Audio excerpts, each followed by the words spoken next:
उसके लिए विशेष हम 2 बातों पर,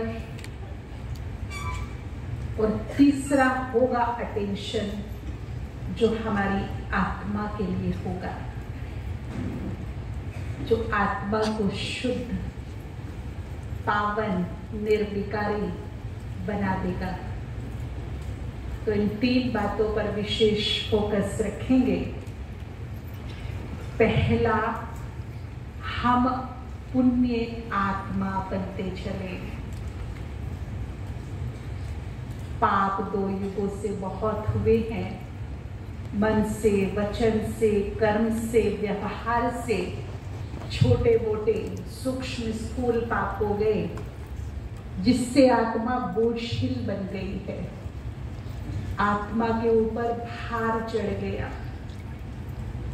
और आप सभी को पता हो कि जो कोई बोझिल वस्तु या बोझिल चीज होती है, ना तो वो उड़ती है और ना ही तैरती है। क्या हो जाती है? डूब जाती है। जो जितना लाइट वेट होता है वो तैरता भी है और उड़ता भी है। तो कहीं ना कहीं देख ले, अगर मेडिटेशन में आत्मा उड़ान नहीं कर रही, तो क्या है आत्मा के ऊपर? बोझ है, बोझिल है आत्मा। कुछ ना कुछ ऐसे कर्म विकर्म हुए हैं, चाहे वो जाने अनजाने में हुए हो, अज्ञान वश हुए हो, पूर्व जन्मों में हुए हो, जिसने आत्मा को बोझिल कर दिया है। एक भाई लंदन में दादी जानकी के पास आया। उसका अतीत अच्छा नहीं था, काफी क्रिमिनल काम उसने कर लिए थे लाइफ में, लेकिन लकीली कोई पूर्व का ही पुण्य उदय हुआ जो बाबा का बच्चा बना। उसकी एक प्रॉब्लम कि उसका योग नहीं लगता। ज्ञान अच्छी तरह से समझ गया है, धारणाएं भी इजी हैं, सेवा भी करता है, परंतु जब योग लगाने बैठता है तो योग नहीं लगता।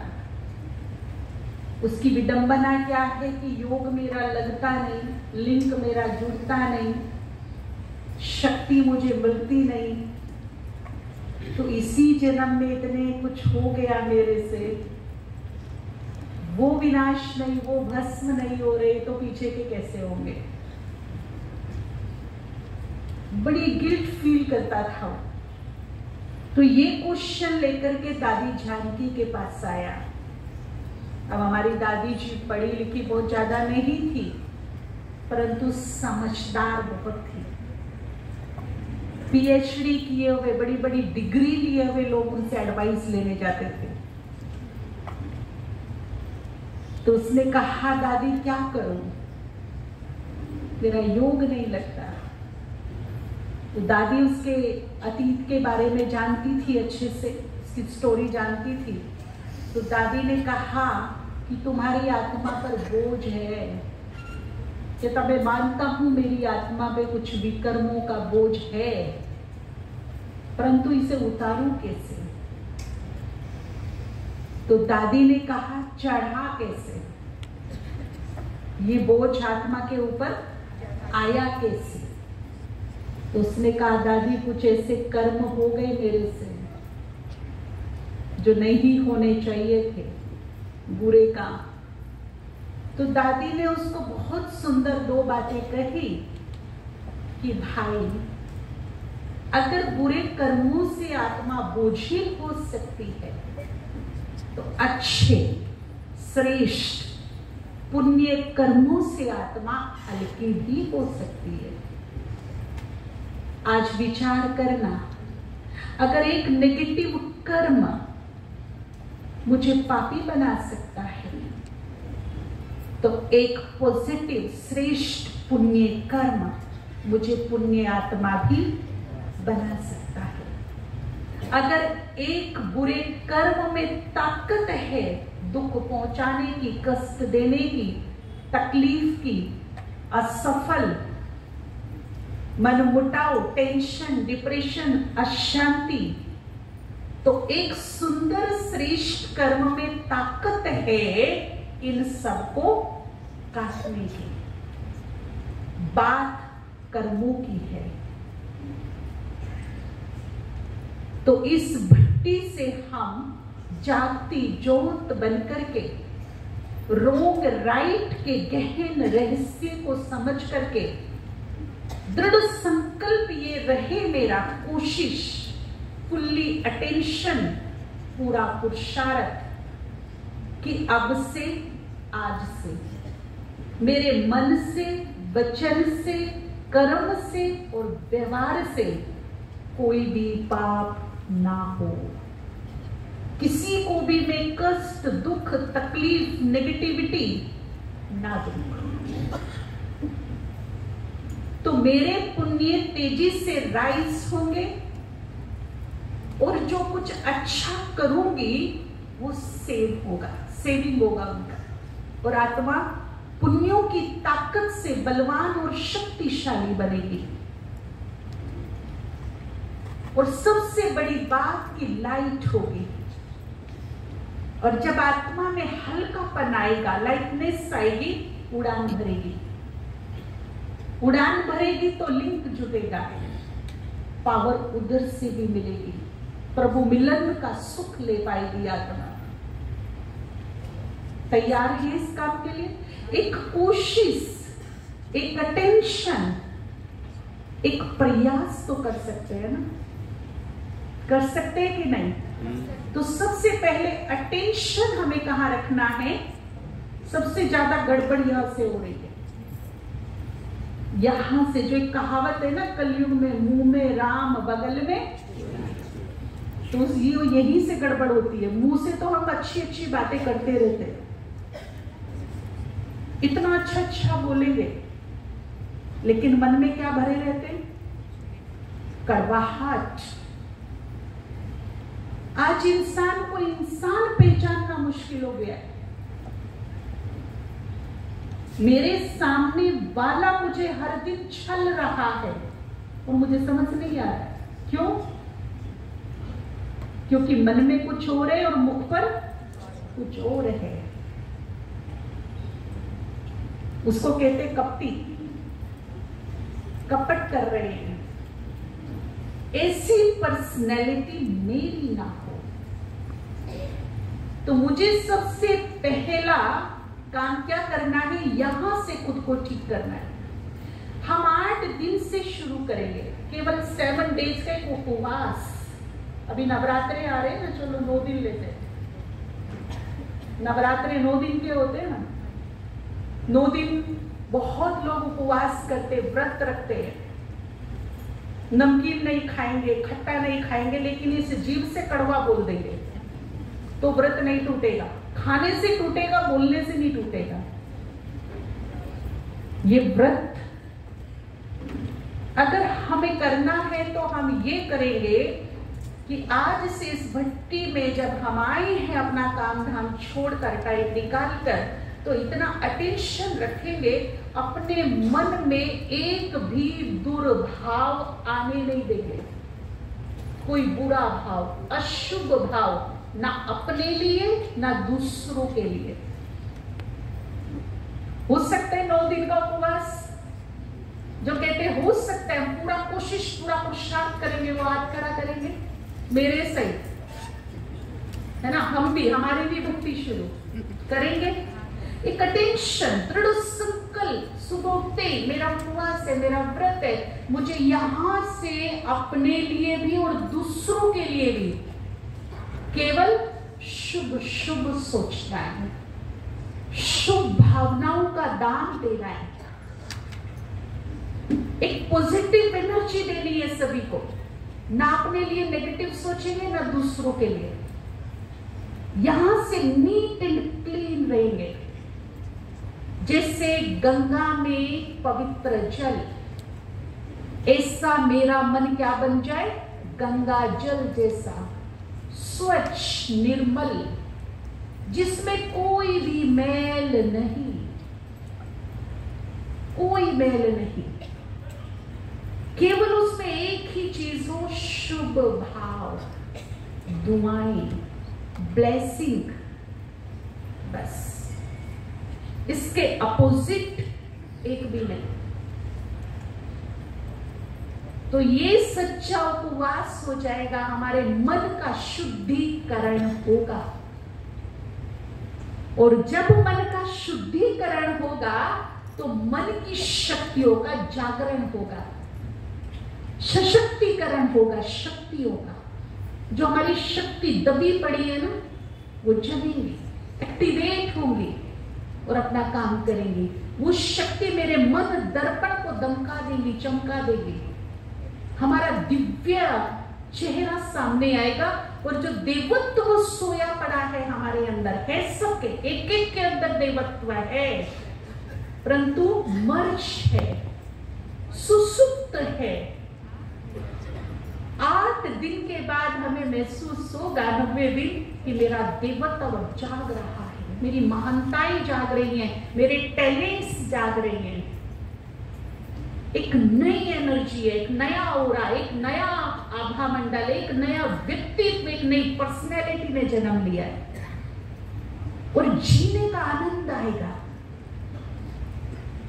हर पल को एंजॉय कर पाएंगे, हम जी भर के जिएंगे। तो ये पुरुषार्थ करेंगे, शुभ भावना ही देंगे, पॉजिटिव ही देंगे। ये सबसे बड़ा पुण्य करना है मुझे। सुबह शाम, जब दिन की शुरुआत हो और जब दिन की समाप्ति हो, अपने आसपास वालों को, पूरे विश्व को दिल खोलकर दुआएं दीजिए। सारे विश्व की आत्माओं का कल्याण हो, सबका भला हो, सब सुख पाएं, सब निरोग स्वस्थ रहें, सबके जीवन में खुशहाली हो, सबके जीवन में सुख शांति समृद्धि का वास हो। ऐसी सुंदर पावरफुल पॉजिटिव एनर्जी चारों तरफ फैलती रहे। और जो भी मेरे आभा मंडल में आएगा, जहां तक भी मेरी फ्रीक्वेंसी जाएगी, एक भी दुआ उसको मेरी लग गई तो मैंने घर बैठे कितना बड़ा पुण्य कर लिया, इतनी बड़ी पुण्य आत्मा बन गई मैं, अब सोच भी नहीं सकते। करोड़ों अरबों फेल है उसके सामने। तो ये दुआओं का दान दीजिए और खासकर उन लोगों को जरूर दीजिए जिनसे हमारी नहीं बनती, जिनसे कहते हैं ना 36 का आंकड़ा है, बनती ही नहीं। एक पूरब एक पश्चिम है, शक्ल देखना भी नहीं चाहते हम उनकी। बहुत दुख दिया उन्होंने हमको, कष्ट पहुंचाया, तकलीफ दी, उन्हें क्या देना है? ये भगवान वाच है, ये भगवान के महावाक्य है। और मैं आपको बताऊं कि भगवान के महावाक्यों को काटने की ताकत पूरे ब्रह्मांड में किसी के पास नहीं। उसने जो बोल दिया सो बोल दिया, वो अंतिम सत्य है, ना उसके आगे कुछ है ना पीछे कुछ है। अब हमारा कोर्स कंप्लीट है, उसकी बारी खत्म हो चुकी है पढ़ाई की, अब हमारे अप्लाई की बारी है। उसके महावाक्यों को अब हम अप्लाई करें, एक्शन में लेकर आए। सुना बहुत, हर दिन सुन रहे हैं, एवरी संडे हम अव्यक्त मुरली नई नई गहरी गहरी बातें सुनते हैं। सुनने से अब काम नहीं चलेगा, सुनने के साथ मुझे अप्लाई करना है तो काम चलेगा। और बाबा ने कहा, बच्चे अजामिल जैसा पापी भी क्यों ना हो, उसके प्रति भी दुर्भाव नहीं, बद्दुआ का भाव नहीं, अशुभ भाव नहीं, उसके लिए भी क्या हो? शुभ भाव। क्योंकि तुम्हारी शुभ भावना में ताकत है, तुम्हारी दुआओं में ताकत है उसको बदलने की। पत्थर को भी यदि पानी बनाना है तो ताकत शुभ भावनाओं में और दुआओं में है। शत्रु को यदि मित्र बनाना है तो ताकत मेरी दुआओं में और शुभ भावनाओं में है। हमने शत्रु बनाए तो क्या किया? कोई बड़ा काम कर दिया? शत्रु बनाना बड़ी बात है क्या? बनाने हैं तो मित्र बनाएंगे ना। अर्जित होते हैं मित्र, बनाए जाते, कमाई होती है जीवन की। शत्रु बनाना कोई बड़ी बात नहीं है। आज से मेरा मिशन होगा शत्रुओं की लिस्ट खत्म और मित्रों की लिस्ट बड़ी लंबी चौड़ी। मेरी डिक्शनरी में शत्रु कोई नहीं और मित्र बहुत। सब मेरे मित्र हैं, मेरे अपने हैं। अच्छा, किसी ने कुछ बुरा किया भी है, उसका मेरा कोई कर्म बंधन होगा, पूर्व जन्म का वो लेने आया है। अब एक वक्त चल रहा है जब कभी कोई आएगा कुछ लेकर जाएगा, कोई हमें कुछ लेने देने का टाइम चल रहा है। ये क्लोजिंग का टाइम चल रहा है, क्लोजिंग। तो यहां कोई अच्छा भी देगा, कोई बुरा भी देगा। दोषी कोई नहीं है, दोषी है मेरे द्वारा किए गए कर्म। उसी का ही परिणाम मुझे प्राप्त होगा, मुझे वो एक्सेप्ट करना है। जितना इजीली मैं उसको एक्सेप्ट कर लूंगी उतनी सजा कम फील होगी। और यदि मेरे में एक्सेप्ट करने की ताकत नहीं तो छोटी बात भी बड़ी सजा लगेगी।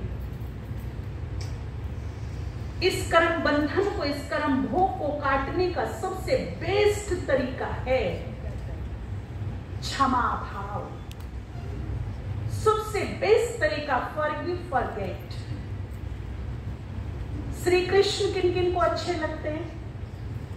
श्री कृष्ण, नो डाउट दुर्गा की बहुत पूजा होती है, सब बहुत लाइक करते हैं, परंतु श्री कृष्ण किस किस के आराध्य हैं, किसको वो दिल से अच्छे लगते हैं? हाथ उठाए। बाकी को नहीं अच्छे लगते श्री कृष्ण जी? अभी अगर आपके सामने श्री कृष्ण यहाँ प्रकट हो जाए तो कौन कौन उससे मिलना चाहेंगे? सबको अच्छे लगते हैं। वो अच्छे लगते हैं, उनकी बातें अच्छी लगती हैं। श्री कृष्ण ने शिशुपाल की कितनी गलतियां माफ की थी जी? हम उसी के वंशज हैं, हम अलग नहीं है। कौन है हम? उसी के ही वंशज हैं हम। अगर वो 100 भूले माफ कर सकते हैं तो हम 10 नहीं? हम 10 भूले माफ करने की ताकत नहीं रखते? हाँ या ना? लेकिन ये बात मैं व्यक्तिगत रूप से बोल रही हूं। अगर मामला कानूनी तौर पर चल रहा है तो हमारे भारत का जो संविधान है वो अपना काम करे, परंतु यदि बात पर्सनली आ जाए, बात व्यक्तिगत रूप पे आ जाए, तो सबसे बेस्ट तरीका है फॉरगिव, फॉरगेट। क्षमा करिए, भूलिए और आप आगे बढ़िए। अगर रिलेशन खास मेरे हैं तो आज अभी इसी वक्त हम क्या करेंगे? सच्चे हृदय से भगवान को साक्षी रखकर माफी मांग लेंगे, माफ कर देंगे। मन ही मन ये काम करना है। अच्छा, माफी मांग लेंगे, माफ कर देंगे। किनसे कर रहे? जिनसे मेरे क्या है? कर्म बंधन, जिनके कारण मेरे जीवन में विघ्न है, परेशानी है, मुसीबतें हैं, असफलता है, मनमुटाव है, टेंशन है, डिप्रेशन है, नींद न आने की बीमारी है, भय है। क्यों? क्योंकि जिनसे मेरे नेगेटिव कर्म बंधन है वो मेरे लिए अच्छा तो नहीं सोच रहे। वो क्या सोच रहे दिन रात मेरे लिए? नेगेटिव। और वो नेगेटिव धुआं मेरे जीवन को क्या कर रहा है? धूमिल, धुंधला, परेशानियां खड़ी कर रहा है। इसके कारण मैं अपने जीवन को एंजॉय नहीं कर पा रही हूं। तो बुद्धिमान व्यक्ति क्या करेगा? अपना रास्ता निकालेगा। रास्ता क्या निकालेगा? फॉरगिव, फॉरगेट करेगा। किसी से माफी मांग लेगा, किसी को माफ। मिर्जा गालिब ने बहुत अच्छी बात कही कि इस तरह से मैंने अपने जीवन को सुखी सरल बना लिया किसी से माफी मांग ली और किसी को माफ कर दिया। तो कलयुग अंत में टकराना नहीं है, उलझना भी नहीं है, क्योंकि उलझने का वक्त नहीं है मेरे पास, और ना इतनी सामर्थ्य है, ना इतनी कैपेसिटी कि मैं उलझ के अपनी शक्तियों को वेस्ट करूं। तो एक हम ऐसा रास्ता बनाए जिससे मैं स्पीड लेकर आगे बढ़ सकूं, और वो ये रास्ता बचता है फॉरगिव फॉरगेट। ठीक है, हो सकता है कर देंगे। अगर उसका चेहरा बाहर निकल के सामने आ गया तो फिर क्या करेंगे? अच्छा, बहन जी के कहने से माफ तो कर दिया, परंतु इसने मेरे साथ कमी नहीं छोड़ी है। पता है इसने क्या क्या किया मेरे साथ में? इसने मुझे इतना परेशान किया, इतना धोखा दिया इस बंदे ने ना। चल ठीक है, मैंने माफ तो कर दिया, परंतु तो इसको हम बोलेंगे क्षमा कर दिया। अच्छा, क्षमा का डेफिनेशन क्या है? क्षमा का डेफिनेशन है भूलों को भूल जाओ। जिस दिन हम भूलों को भूल गए, उस दिन हमने सच्चे हृदय से क्या कर दिया? क्षमा कर दिया। आज तक हम यहां वाले लोगों से भी और ऊपर वाले से भी यही अपेक्षा करते आए हैं। देखिए, भगवान के सामने हम एक्सेप्ट करते हैं कि आप सर्वगुण संपन्न हो। भक्ति मार्ग में आप तो सर्वगुण संपन्न हो, मैं कौन हूं? एक्सेप्ट किया जो थी मैंने एक्सेप्ट किया। मेरे में कोई अवगुण, मेरे में कोई गुण नहीं है, मेरे में अवगुण ही अवगुण है, मैं नीच भी हूं, मैं ये भी हूं, मैं वो भी हूं। आप तो सर्वगुण हो, पतित पावन हो। मैं मानती हूं कि मेरे में खामियां हैं, मैं मानती हूं तुम्हारे सामने, परंतु खामियां हैं, परंतु मेरे अवगुण चित्त ना धरो। देखिए, मेरे अंदर है, मैं मान रही हूं, मैं एक्सेप्ट कर रही हूं, और फिर भी भगवान से क्या अपेक्षा कर रही हूं? मेरी कमियों को, मेरी बुराइयों को, मेरी कमजोरियों को, अवगुणों को क्या ना करो? चित्त ना धरो। और यहां वालों से भी क्या अपेक्षा रखती हूं? हाँ, मेरे में ये कमी है, मेरे से ये गलती हुई है, इसके लिए आई एम सॉरी, परंतु ये बात अपने दिल पे मत लेना, दिल पे मत लेना, मन पे मत लेना। ये बात बोलते हैं ना, कोई मेरे अवगुण, कोई मेरी बात, कोई मेरी कमी अपने दिल पे, अपने चित्त पे रखे, ये मुझे पसंद नहीं। तो मैं क्या कर रही हूं? मैं क्या कर रही हूं? मैंने कितनों की कमियां, कितनों के अवगुण, कितनों की भूलें अपने मन मंदिर में घुसा के उसे मैला कर दिया, अपना सुख चैन गंवा दिया। गंवाया कि नहीं गंवाया? मुंह से जब खुलता है तो धुआं ही निकलता है, ये ऐसा, वो ऐसा, इसने ऐसा किया, उसने वैसा किया, धुआं ही धुआं निकले जा रहा है, नेगेटिविटी ही नेगेटिविटी निकल रही है। इसीलिए जो ये समझता है मुझे महान योगी बनना है, जो ये समझता है मुझे भगवान को प्रत्यक्ष करना है, जो ये समझता है मुझे प्रभु प्रेम का सुख लेना है, वो आज अपने मन का शुद्धिकरण करेंगे, क्षमा कर देंगे और दिल से करेंगे। फिर कभी भी उसका चेहरा सामने आए तो ये ऐसा, ये वैसा ना बोल के, भगवान इसका भला हो, ये सुख पाए, ये निरोग रहे, इसके जीवन में खुशियां हो, इसे सद्विवेक प्राप्त हो, इसका भला हो, इसका भला हो, इसका भला हो।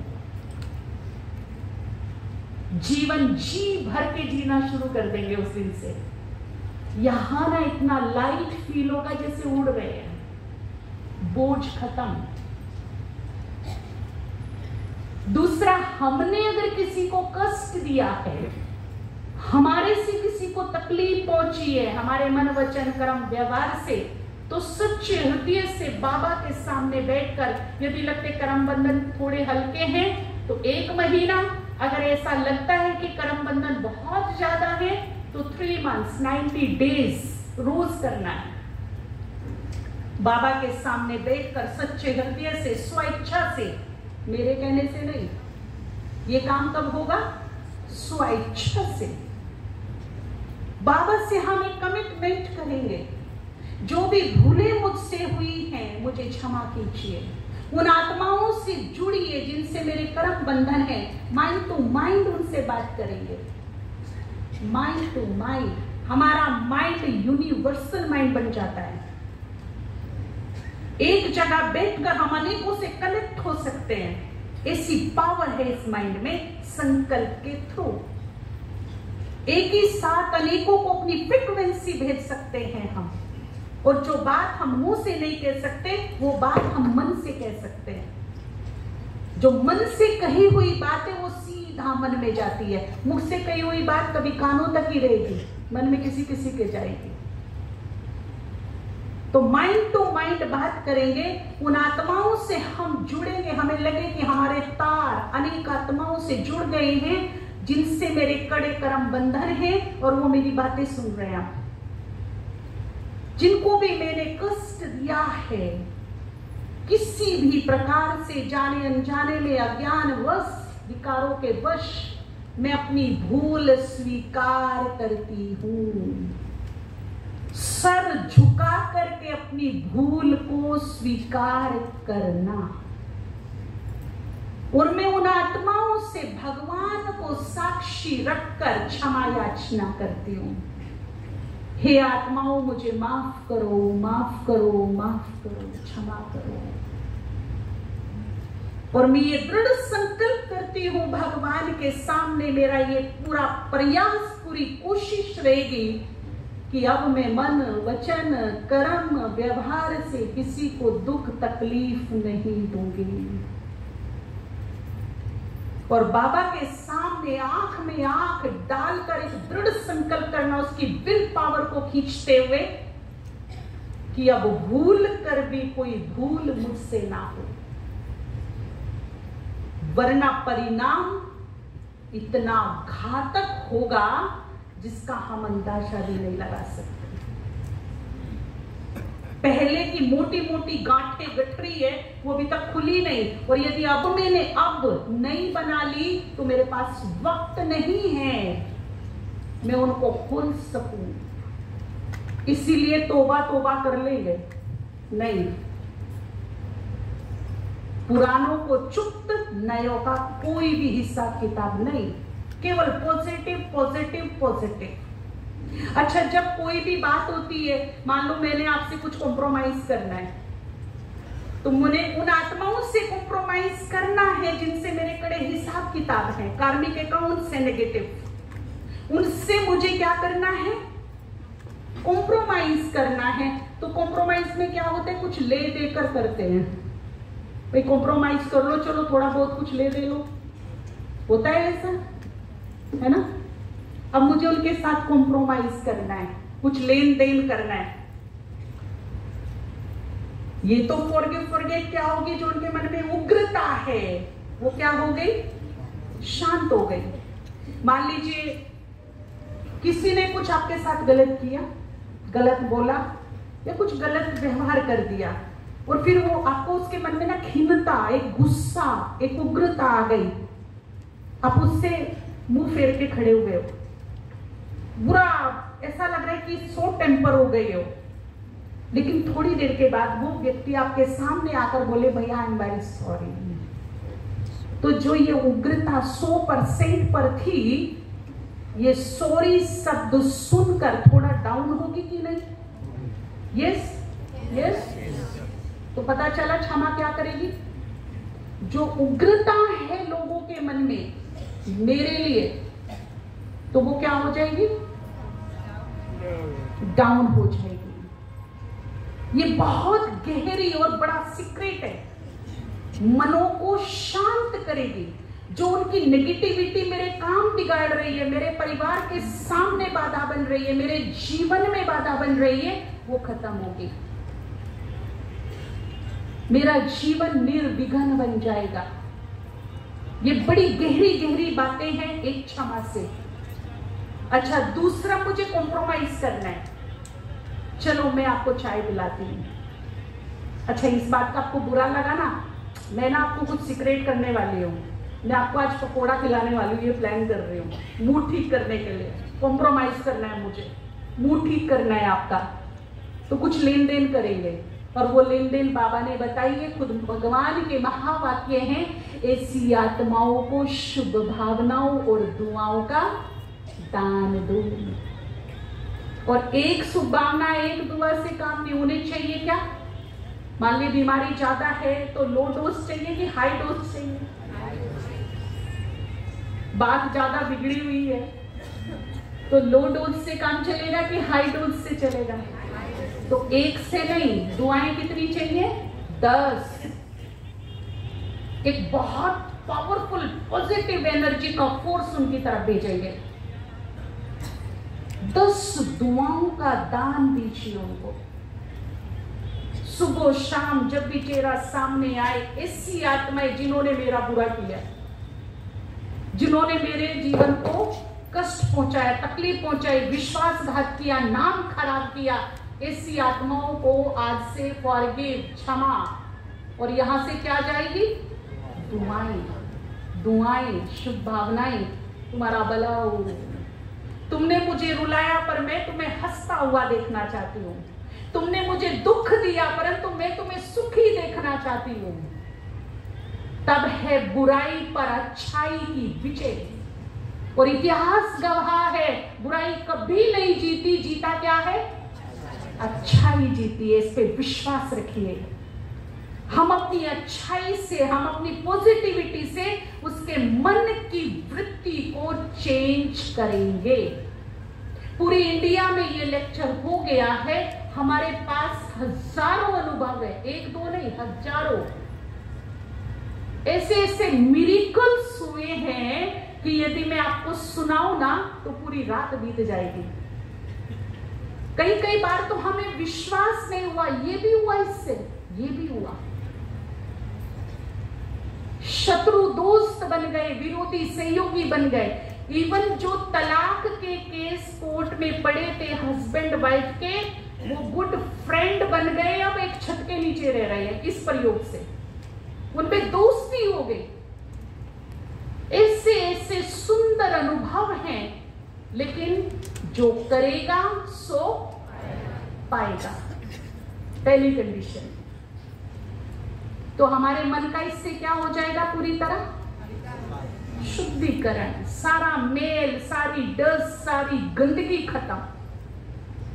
दूसरा, हम जो पाप कर रहे हैं, हमें पुण्य आत्मा बनना है ना। अब मन से नीचे आइए।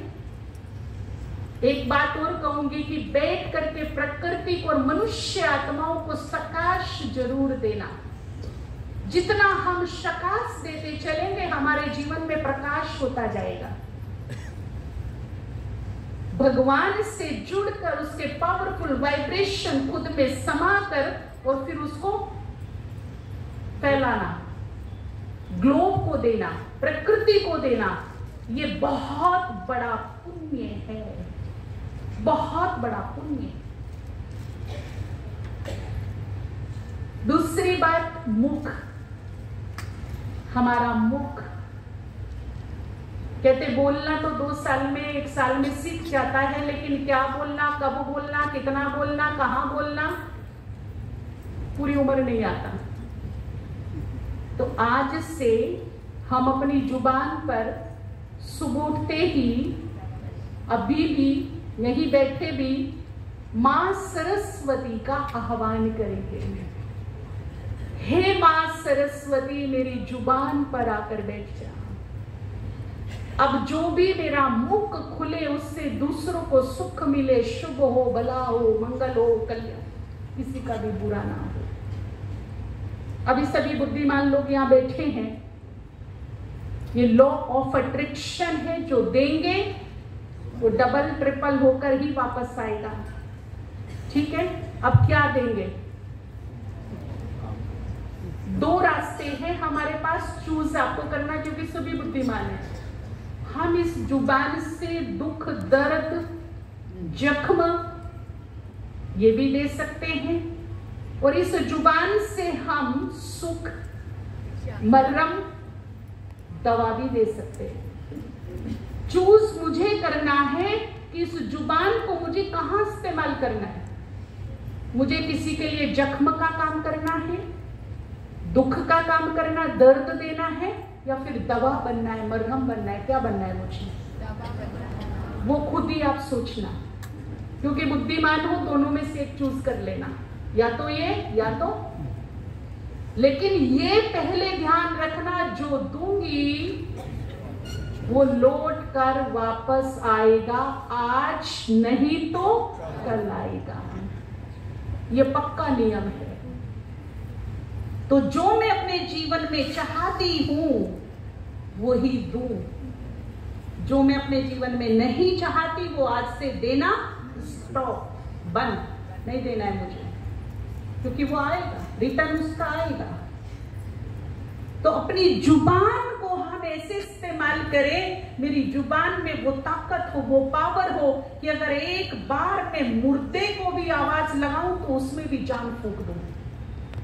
मेरी आवाज में वो ताकत हो कि कोई रोता हुआ व्यक्ति आए, दो शब्द सुने और मुस्कुराने लगे। मेरे बोल में वो शक्ति हो कि होपलेस केस में मैं होप पैदा कर सकूं। जो जीवन जीने की इच्छा छोड़ चुके निराश व्यक्ति है, 2 ही मिनट के अंदर उनके जीवन में आशाओं के दीपक जगा दूं, ये मेरी जुबान में ताकत हो।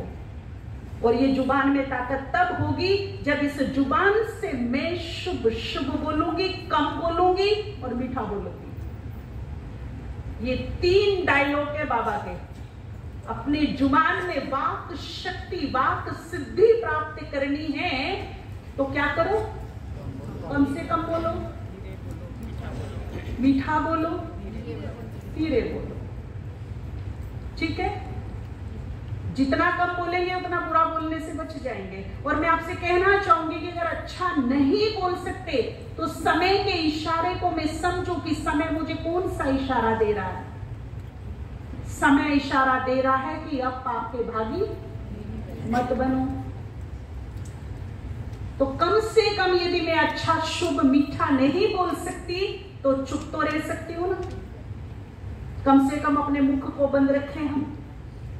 मेरी वजह से मैं किसी के रात की नींद हराम कर दूं, किसी के चेहरे की मुस्कुराहट छीन लूं, उसके मन की शांति खत्म कर दूं, इससे बेटर क्या है? चुप रहो। ये बेटर है ना। तो इस भट्टी से ये संकल्प लेके जाएंगे हम सभी की जुबान पर फुल्ली संयम, इस जीभ पर फुल्ली कंट्रोल। मेडिकल साइंस कहती है कि इस जीभ में कोई घाव, छाले, कुछ भी हो जाता है ना, तो हील करने की ताकत अपने आप है, अपने आप हील हो जाता है। आप सबने देखा भी होगा, अपने आप ही हील हो जाता है। परंतु इस जुबान से जो जख्म दूसरों को दे दिए जाते हैं, पूरे ब्रह्मांड में उसका कोई इलाज नहीं, कोई इलाज नहीं। इसीलिए अपनी जुबान पर किसको बिठा के रखेंगे? आंख खुलते ही किसका आह्वान करेंगे? आ जा, यहां बैठ जा। आप बुलाएंगे तो वो बैठ जाएगी। ठीक है? कई बार हम कहते हैं कि जी सच्ची बात ना कड़वी होती है। हमने सच बोला, उसको कड़वा लगा तो मैं क्या करूं? मैंने सच बोला भाई, अब सच्ची बात तो कड़वी होती है ना, उसको बुरा लग गया तो इसमें मैं क्या कर सकता हूं? अच्छा, सच कड़वा होता है क्या? जिस गुण को खुद शिव धारण करते हो, जिसकी पहचान शुरुआत में ही शिव की होती हो, सत्यम शिवम सुंदरम, पहला ही शब्द कौन सा आया? वो कड़वा हो सकता है? इसे भगवान धारण करते हैं, इसे देवी देवता धारण करते हैं, इसे महान आत्माएं धारण करती हैं। ये कड़वा हो सकता है? नहीं हो सकता। कड़वा कब होता है? कड़वा कब होता है? जब हम सत्यता में सभ्यता भूल जाते हैं। अपनी बात जरूर सत्यता के साथ रखिए, सत्यता से कभी मत मुकरिए। जो सत्य बोलने की ताकत नहीं रख सकता वो सचखंड में क्या जाएगा। हम बात बात में, अरे छोटी छोटी बातों में झूठ बोलते हैं। आपको अपनी सहेली के पास जाना है, कुछ प्रोग्राम है, 5 बजे शुरू होना, 5:30 बज गए, अभी आप घर से निकल रहे हो, उसको बुरा ना लगे तो आप क्या बोलोगे कि हाँ बहन तुम्हें 5 बजे आना था, अभी 5:30 बज गए, तुम कहा हाँ हाँ मैं रेड लाइट पे फंसी हूँ। और कर क्या रही हो, घर का लॉक बंद, घर का ताला लगा रही हो, लॉक लगा रही हो, और सहेली को बातों बातों में क्या बोल दिया। ये छोटे छोटे झूठ मेरे झूठ के संस्कार को दिनों दिन बढ़ा करते जा रहे हैं, और ये झूठ के संस्कार सचखंड में जाने से रोक रहे हैं। नुकसान तो मेरा ही बच्चा है ना, वो मुझे ही फॉलो करेगा ना। जिस दिन मेरे में सत्यता की ताकत आ जाएगी उस दिन किसी की हिम्मत नहीं होगी मेरे से कोई झूठ बोल दे। ऐसे कांपेगा वो। सत्यता में खुद में इतनी ताकत है, सच उगलवा देगा। इसीलिए ये छोटी छोटी बातों के लिए झूठ बोलना, अपने संस्कार को खराब करना, इससे हमें मुक्त होना है। हम स्ट्रोंग बने, थोड़ी ताकतवर बने, थोड़ा बलवान बने और सच बोलने की हिम्मत रखें। परंतु सच बोलते समय हमें ध्यान रखना है सभ्यता नहीं छोड़नी। बाबा ने अभी भी पीछे मुरली चलाई थी, बाबा ने कहा सत्यता के साथ किसको रखना है, सभ्यता को रखना है, तो सत्यता का मोल होगा। हमारी बात सब सुनेंगे, लेकिन यदि हम सत्य रफ ढंग से बोलेंगे तो हमसे बचेंगे लोग। सत्य बोल रही है पर रफ ढंग से बोल रही है, सच्चा होता हुआ भी वो हमको नहीं सुनेंगे। अब जिसकी एक आंख खराब होती है उसको हिंदी में कहते काना, आपके यहाँ क्या बोलते? अच्छा, एक बहन की आंख खराब हो गई एक्सीडेंट में, आंख खराब हो गई, एक आंख, एक ठीक है एक खराब हो गई। अब एक माता अपनी दी गई बहन थी, वो सेंटर पे बड़ी रफ टफ, कहती बहन जी आप काणी कैसे हो गई। अब सोचिए, बहन जी ने कहा माता जी मैनर्स नहीं है क्या बात करने का, आपको तमीज नहीं है। ले मैंने सच्ची बात पूछी, तुझे कड़वी लगी तो मैं क्या, तुम काणी हो तो काणी बोलूंगी ना। अब इस सत्यता में सभ्यता दिख रही है जी, दिख रही है। और फिर अपने आप को बड़े सत्यवान समझ करके क्या बोल रही है कि सत्य तो क्या होता है, कड़वा होता है ना। अब एक और माता जो पढ़ी लिखी भी नहीं है पर मैनर्स अच्छे हैं, उसके अंदर तहजीब है, तमीज है, वो आई, उसने देखा बहन जी की आंख खराब हो गई, प्यार से उसके सर पे हाथ रखा और बोला बहन जी एक बात तो बताओ, आपकी आंख की ज्योति चली कैसे गई। कैसा लग रहा है सुन के? सिंपैथी लग रही है, अपनापन लग रहा है, ऐसा लग रहा है कोई अपना अपना दर्द बांट रहा है, लग रहा है। तो ये भी तो सत्य है, ये भी तो सत्य है ना। सत्य उसने भी पूछा, सत्य इसने भी पूछा। एक के सत्यता में भरपूर मिठास थी, सहानुभूति थी, अपनापन था, नजदीकियां थी, और एक की सत्यता में कड़वाहट, दूरियां थी, कटाक्ष था। ठीक है, हमें कौन सा रवैया अपनाना है? सत्य जरूर पूछना है, बोलना है, परंतु सभ्यता के साथ। तो हम अपने मुख से भी क्या कर पाएंगे? दूसरों को सुख दे पाएंगे, दूसरों को खुशी दे पाएंगे, दूसरों को शांति दे पाएंगे, उम्मीद दे पाएंगे, उनका सहारा बन पाएंगे। और यहां से भी हम क्या कर सकेंगे? पुण्य कर सकेंगे, पुण्य बन, आत्मा बन सकेंगे। व्यवहार हम वो ही करें जो मुझे मेरे लिए पसंद है। मुझे मेरे लिए दूसरों का व्यवहार कैसा चाहिए, तो मैं क्या करूं? जैसा मैं मेरे लिए एक्सेप्ट करती हूं कि ये व्यवहार मेरे साथ ऐसा करे, उससे पहले मुझे ऐसा व्यवहार उसके साथ करना है, क्योंकि जो देंगे वही क्या होगा, रिटर्न होकर के वापस आएगा। ये छोटी छोटी चीजें हैं, सोच से, बोल से, कर्म से, व्यवहार से हम क्या बन गए, पुण्य देव आत्मा से क्या बन गए, पाप आत्मा। अब बस मुझे इतना ही करना है कि इनको डाइवर्ट करना है, जहां से पाप किए अब वहीं से मुझे क्या करना है, पुण्य करना है। पुण्य आत्मा वापस बनना है, अपने पुण्यों को बढ़ाना है, पुण्यों की दौलत को बढ़ाना है। हम सभी को कहते हैं नोटबंदी हुई थी, कौन से सन में हुई थी जी, 8 नवंबर था ना शायद, 8 नवंबर। कैसी थी वो शाम, कौन कौन सो पाया था उस रात, जिनके पास 2000 रुपये भी थे ना शायद, वो भी नहीं सो पाए थे। ठीक है, क्या होगा, कैसे बदलेंगे, क्या करेंगे, और माताओं ने जो छुपा छुपा के रखे थे ना पतियों से, उनकी सब पोटली बाहर आ गई थी। वो भी हैरान थे, इतने सारे कहां दबा के रखे थे। हुआ था इसका काले धन पे एक वार किया था हमारी भारत की सरकार ने, कुछ मार्जिन दी थी, कुछ टाइम दिया था, काले को व्हाइट करने का मौका दिया था, राइट। जिस दिन ऊपर वाला हिसाब लेगा ना, 1 सेकंड का मौका नहीं देगा, 1 सेकंड का मौका नहीं देगा। इसीलिए वक्त रहते मुझे अपने काले कर्मों को क्या कर लेना है, व्हाइट कर लो, क्योंकि जो उसकी पनिशमेंट होगी ना, रुई के डंडे पड़ेंगे पर चोट बड़ी खतरनाक लगेगी। इसीलिए वक्त रहते यहां के काले कर्मों को क्या कर ले हम, व्हाइट। और ऐसी दुआओं की, पुण्यों की दौलत से भर के जाएं ऊपर।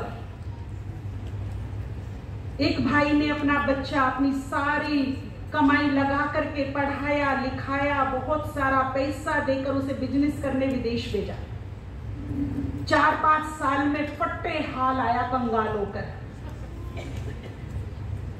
ये भी गया वो भी गया, ऊपर से कर्जा और चढ़ा लाया। कैसा फील हुआ होगा उस पेरेंट्स को, अपने बच्चे को देखकर कैसा फील हुआ होगा। मेरे सारे जीवन की कमाई चौपट कर दी, कुछ कमा कर नहीं लाया, फटे हाल कंगाल बनकर मेरे सामने खड़ा, ऊपर से कर्जा भी ले आया। क्या बीतेगी उस पर। जब हम इस धरती से वहां जाएं तो उस मेरे माता पिता को, मेरे को देखकर क्या फील होना चाहिए, कंगाल, फटे हाल, फिर क्या, हाँ कैसे, ऐसे पुण्य करूं, ऐसी दुआओं की दौलत के साथ ऊपर जाऊं कि ऊपर वाला खड़ा होकर ना सैल्यूट करे और ताली बजाए किरदार पर। वाह क्या बात है, नीचे भेजा तुझे सृष्टि लोक में तो कुछ करके आया, खाली हाथ नहीं भर भर के आया। ये जो दुनिया में कहावत है ना कि खाली हाथ आते खाली हाथ जाते, ये हमारे लिए सार्थक नहीं है। ना हम खाली हाथ आएंगे और ना ही खाली हाथ जाएंगे। तो हम पुण्यों की पूंजी, दुआओं की दौलत भर भर के मुस्कुराते हुए ऊपर जाएंगे।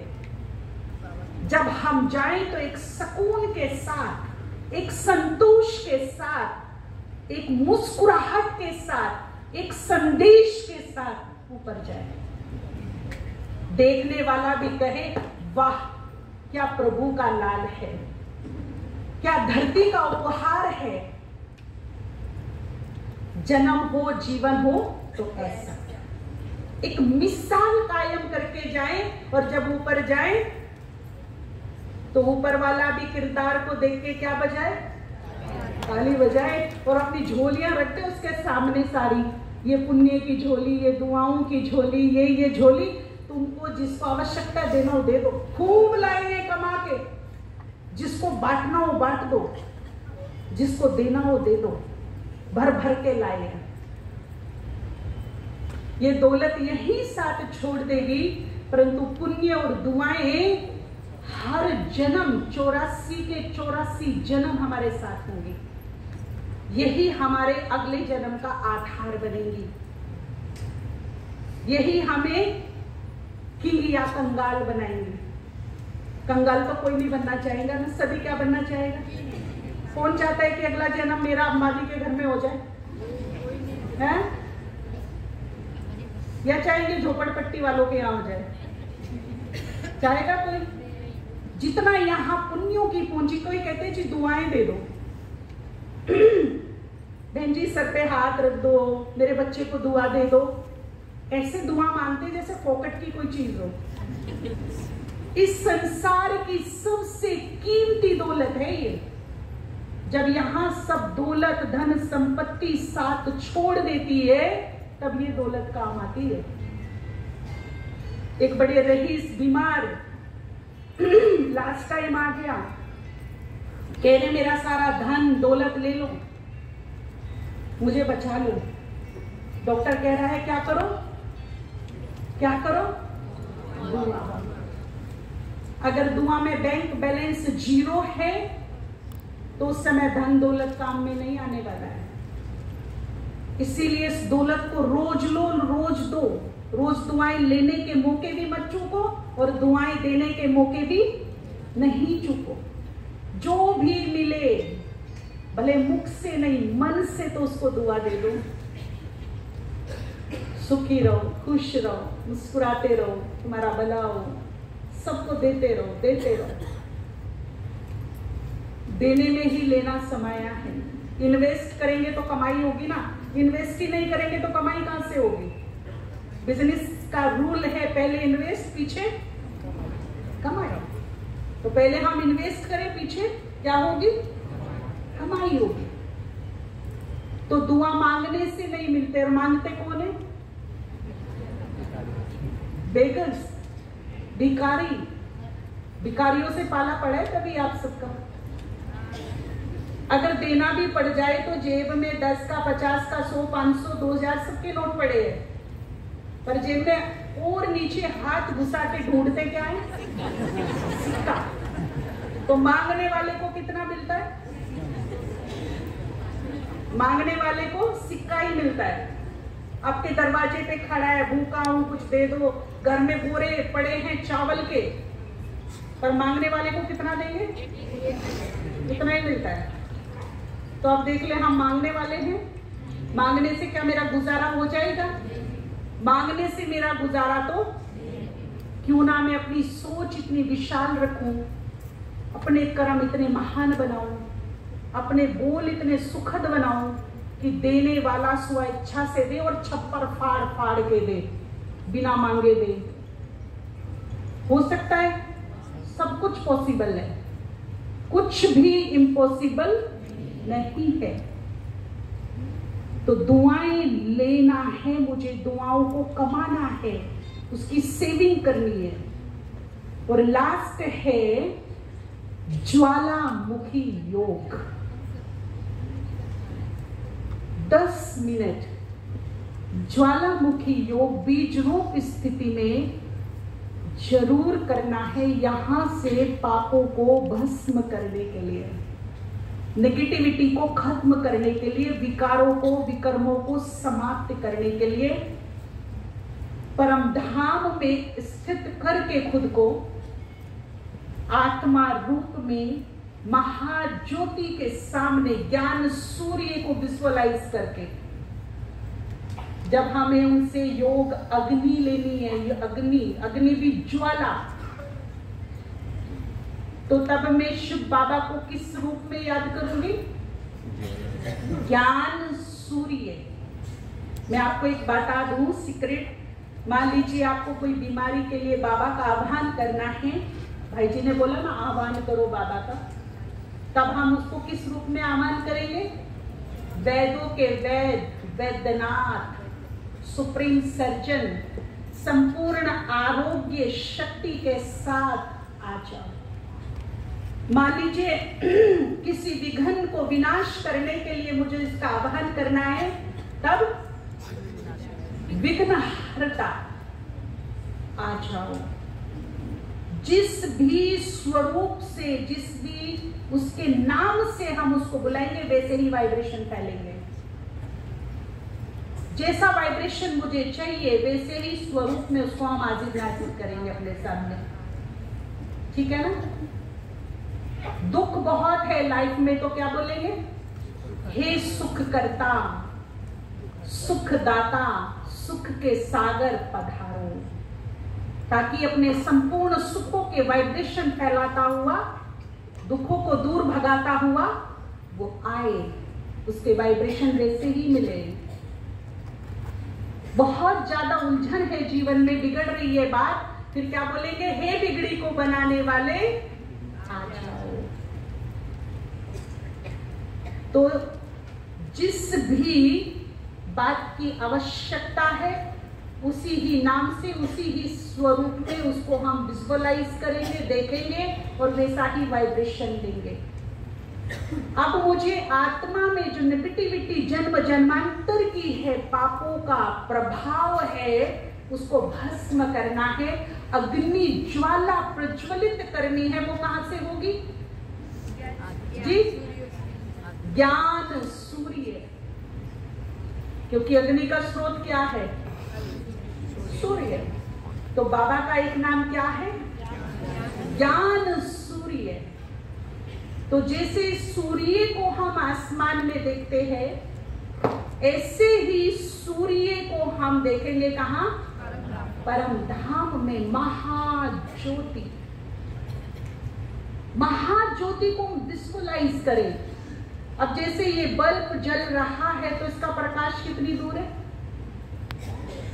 पूरे उसमें फैल रहा है ना। ऐसे ही महाज्योति जहां विराजमान होगी तो उसका प्रकाश कितनी दूर दूर फैल रहा होगा? विजुअलाइज करेंगे हम। उसका आभा मंडल कितनी दूर दूर होगा, उसकी लाइट कितनी दूर दूर होगी, कितना वो पावरफुल होगा। ऐसे थॉट देख करके अपनी तीसरी नेत्र से, बुद्धि की नेत्र से मुझे उसको विजुअलाइज करना है अपने सामने। और मैं खुद आत्मा, मैं भी कम नहीं हूं, मैं भी स्टार हूं, चमचमाता, दिव्य, अलौकिक। ये आंखों से 1 फुट की दूरी पर अपने आप को देखिए, कैसी आत्माओं है, कितनी खूबसूरत, डिवाइन, दिव्य, अलौकिक, शक्तिशाली।